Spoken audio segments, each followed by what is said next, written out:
poison but tasty. Yeah, people say run, don't walk away. Yeah, she's sweet but a psycho, a little bit psycho.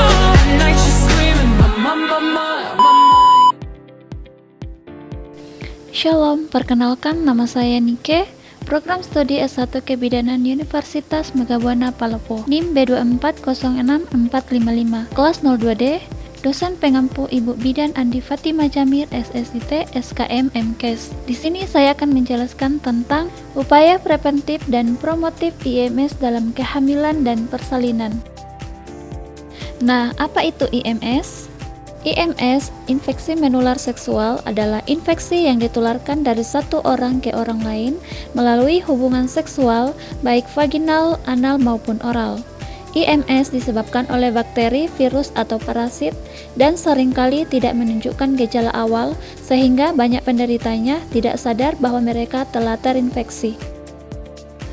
IMS pada ibu hamil dapat menyebabkan komplikasi serius seperti keguguran, persalinan prematur, infeksi pada bayi. Upaya preventif dan promotif sangat penting untuk mencegah transmisi vertikal dan komplikasi. Adapun jenis IMS yang berisiko bisa ditularkan dari ibu ke bayi selama kehamilan, persalinan, atau menyusui. Yang pertama sifilis, kedua gonore, ketiga chlamydia, keempat herpes genital, dan kelima HIV/AIDS. Dampak infeksi menular seksual pada kehamilan. Yang pertama, risiko kelahiran prematur, kedua, berat badan lahir rendah, ketiga, infeksi neonatal, keempat, kematian janin dalam kandungan, dan kelima, kelainan bawaan. Adapun upaya preventif yang dapat dilakukan, yang pertama, edukasi seksual sejak remaja tentang hubungan sehat dan risiko IMS. Kedua, screening IMS sebelum dan selama kehamilan.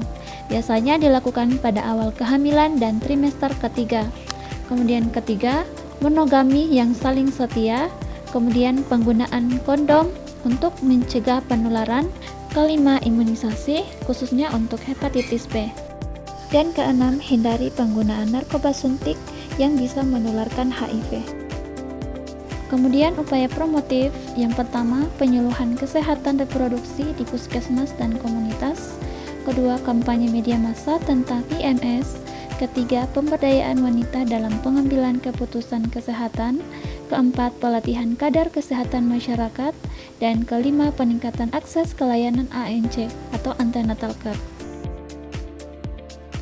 Peran tenaga kesehatan. Yang pertama, melakukan deteksi dini IMS pada ibu hamil. Dilakukan pada saat ANC di trimester pertama. Kedua, memberikan konseling dan terapi tentang risiko dan cara pencegahan. Ketiga, merujuk kasus komplikasi jika ditemukan. Keempat, memastikan kelahiran yang aman dan bersih untuk mencegah transmisi. Dan kelima, memberikan ARV jika HIV positif selama kehamilan agar tidak menularkan ke bayi. Kemudian studi kasus. Contoh kasus ibu hamil dengan sifilis tidak terdeteksi, dampaknya kematian janin, kemudian intervensi, edukasi, dan screening massal. Contohnya, seorang ibu hamil dengan sifilis yang tidak terdeteksi selama hamil karena tidak periksa ke fasilitas kesehatan. Bayinya lahir mati. Setelah dilakukan intervensi, wilayah tersebut dilakukan screening massal dan edukasi untuk mencegah kasus yang serupa. Kesimpulan, IMS berisiko tinggi pada ibu hamil dan janin. Upaya preventif dan promotif harus ditingkatkan secara menyeluruh.